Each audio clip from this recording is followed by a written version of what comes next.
So now with my third piece, I'm just going to leave those down just like they are. And instead of cutting at 1, 2, 3, which I don't even have enough room for, I'm going to cut at 1, 2.5, which is perfect because that's about all that I have left. So I'll just cut off that sort of extra 1/4 inch there, or whatever, 1/2 inch that it turns out to be. And then this little section here, the strip, is actually perfect for my binding strips. And again, I don't normally cut this awkwardly, but I have the camera in a really weird spot. So, all right, so now I've got my 2.5 inch strips that I'm gonna just put aside. That will be for my binding. And now I wanna take, and I'm gonna clean up this edge here. It's pretty clean. It's like kind of almost good to go, but I wanna make sure it's very straight and clean. So I'm just taking off that tiny little bit. And now I'm just gonna measure across. 1, 2, 3.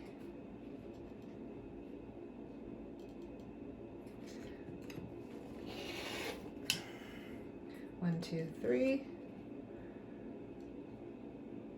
I chose 3-inch squares for this project because, believe it or not, 2.5 just didn't, scale-wise, it just didn't look right. I realized that if I had chosen 2.5 inch square for the quilt, it would have been easy to use mini charm squares, but you know, we want to just keep the design the way we want the design, and 3 inches honestly just, to me, looked better, and it worked for the overall design better.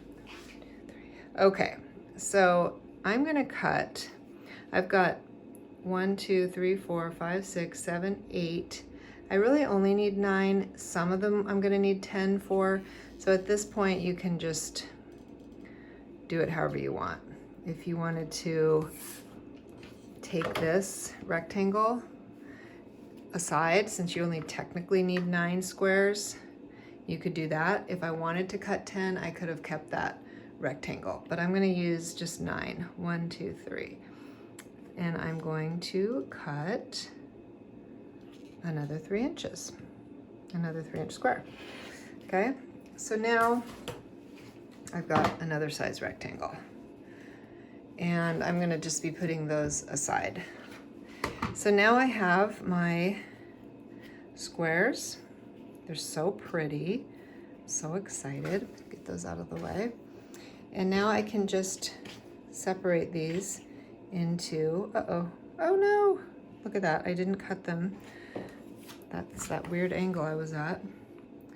So now I'm gonna, to do that properly, I wanna make sure that I'm lining, again, the line on my ruler up with the edge. Otherwise I'm gonna cut something funky. So, all right, so minor little detail there. So now I'm just gonna put these into nice neat piles, and then I'll be ready to sew. And that's pretty much the way you do it. And then you would just go through your other 4. Oh, here we have another one. Not a problem. You just, again, line up that 3-inch mark on your ruler with the edge of your fabric. I'm not even looking at this line on my quilting mat, cutting mat. I'm just using this line and this line, and give it a cut. Okay, piece of cake. So yeah, that's it. Look at those pretty squares. I'm so excited. This is the last 4 of my 20 fat 8ths that I needed to cut.